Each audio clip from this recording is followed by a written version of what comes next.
안녕하세요. 방주교회 반태호 목사입니다. 오늘은 2월 16일 수요일입니다. 오늘도 말씀과 동행하시고 믿음으로 일어나시고 두려움에서 일어나시고 그리고 주님과 더 깊이 동행하시는 하루가 되기를 축복합니다. 오늘 말씀은 누가복음 12장 49절에서 59절 말씀으로 함께 은혜를 나누겠습니다.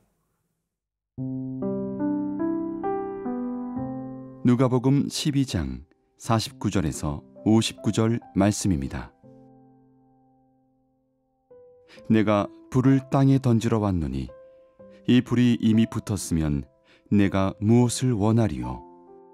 나는 받을 세례가 있으니 그것이 이루어지기까지 나의 답답함이 어떠하겠느냐?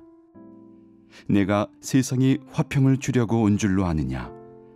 내가 너희에게 이르노니 아니라 도리어 분쟁하게 하려 함이로라.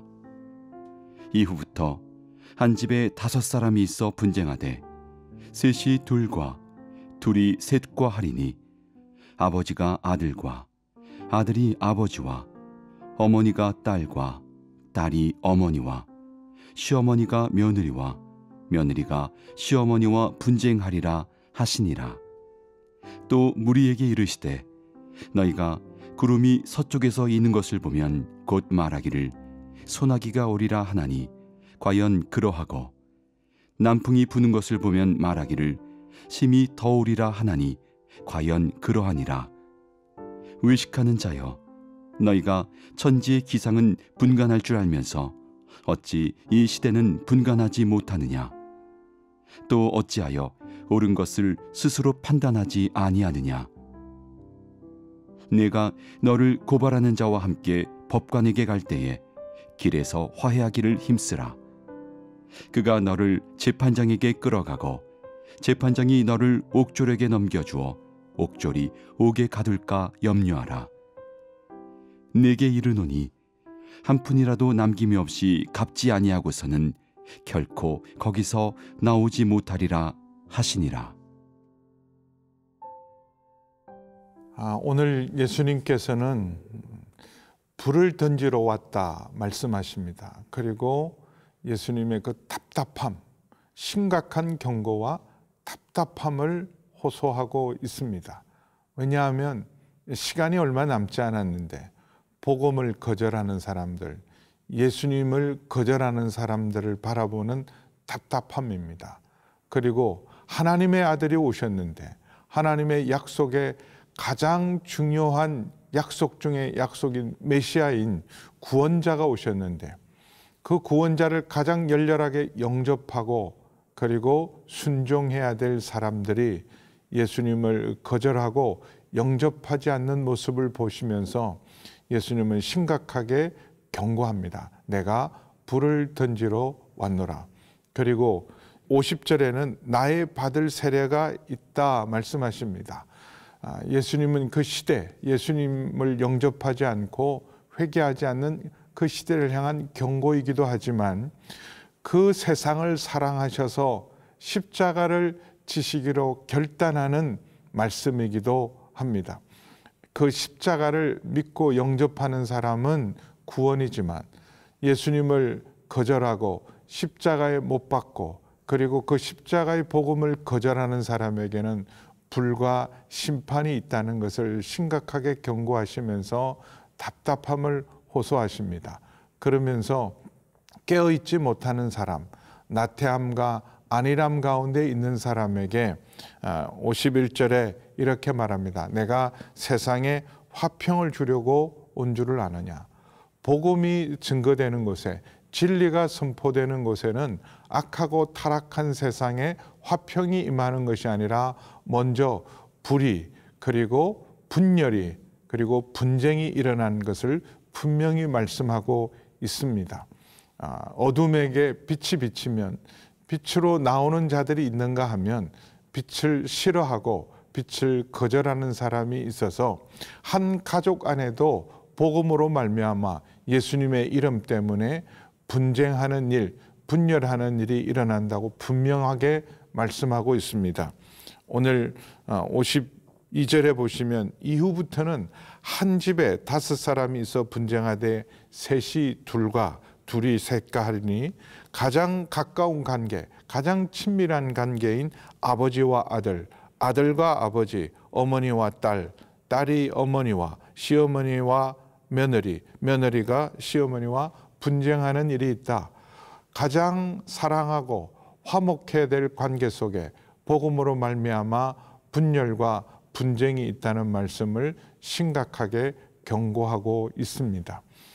특별히 요즘은 코로나라는 핑계로 사람들은 영적으로 깨어있지 못하고 예배의 자리도 지키지 못할 때가 많습니다. 큐티하는 여러분은 복이 있습니다. 그러나 여러분도 답답하시지 않습니까? 믿음으로 사는 것, 또 이럴 때 한 영혼이라도 더 구원하기 위해서 복음을 증거하고 무엇보다도 우리 가족들, 내 사랑하는 사람들, 이웃에게 복음을 전할 때 그들이 복음에 관심이 없고 거절하는 모습 때문에 답답할 때가 얼마나 많습니까? 그러나 또 한편으로는 우리 안에 그런 답답함이 있는가? 정말 우리 안에 구원의 열망 때문에 답답함이 있는가? 이 시대의 안일함과 나태함을 바라보면서 영적으로 깨어있지 못함을 바라보면서 답답함이 있는가?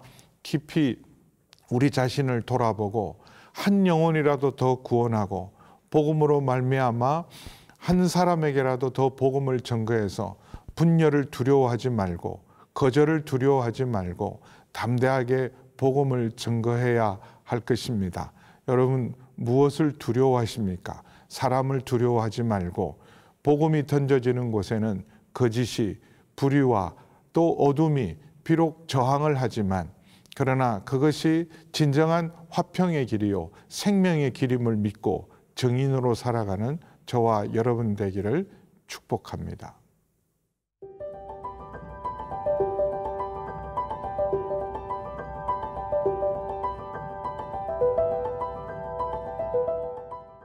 불을 던지러 오셨고 그리고 나의 받을 세례가 있다. 바로 십자가 사건이죠. 예수님이 이 시대를 구원하기 위해서 십자가를 지신다라고 말씀을 하심에도 불구하고 깨닫지 못하고 분별하지 못하는 그들을 향해서 예수님은 54절에서 57절까지 옳은 것을 분별해야 되는 것에 대해서 그들에게 기상, 천지의 기상에 대해서 말씀하십니다. 그 당시엔 누구나 알고 있는 내용입니다.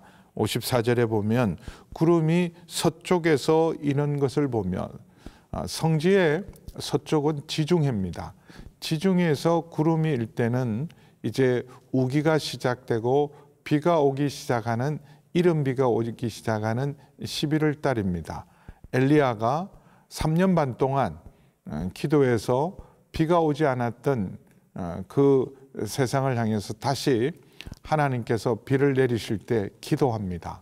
7번 무릎에 머리를 넣고 간절히 기도할 때 저 서쪽 지중해 쪽에서 구름이 떠오르는 것을 보고 큰 비가 올 것을 예측한 것처럼 예수님께서도 그 시대의 사람이라면 누구나 알 수 있는 기상에 대해서 말씀하십니다. 또한 55절에 보면 남풍은 사막과 광야에서 부는 뜨거운 시로코, 뜨거운 아라비아 열풍이죠. 그것이 불면 심히 더우리라고 하는 것은 그 시대 사람이면 누구나 알 수 있는 내용입니다.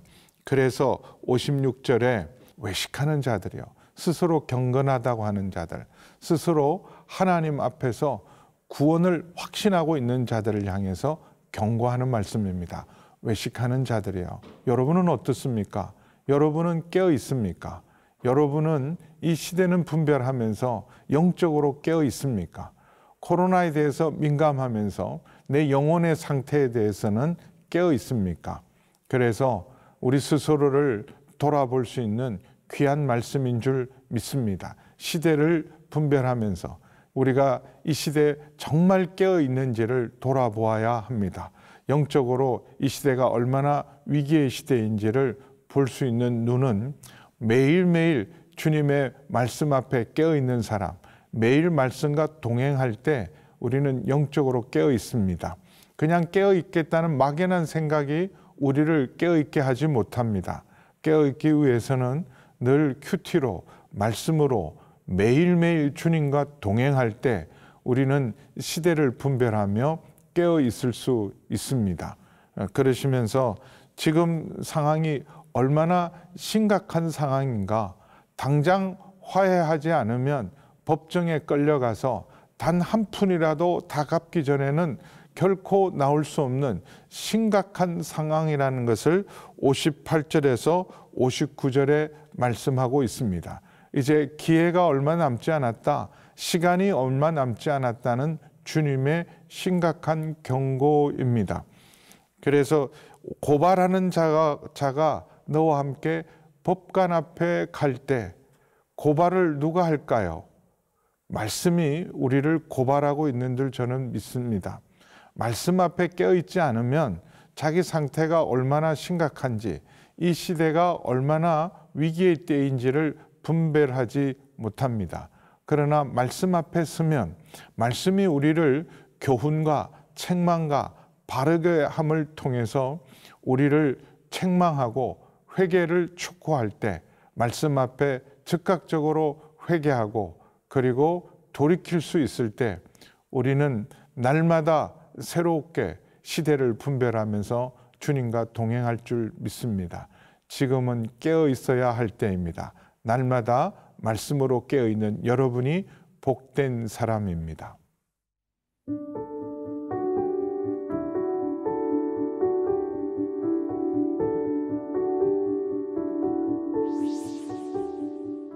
아버지 하나님, 오늘도 말씀을 통하여 저희를 교훈하시고 책망하시고 바르게 하시고 의롭게 하시니 감사합니다. 깨어있게 하여 주옵소서. 말씀과 함께 큐티와 함께 깨어서 이 시대를 분별하며 늘 주님과 동행하는 저희 모두가 되게 하여 주옵소서. 예수님의 이름으로 기도하옵나이다. 아멘.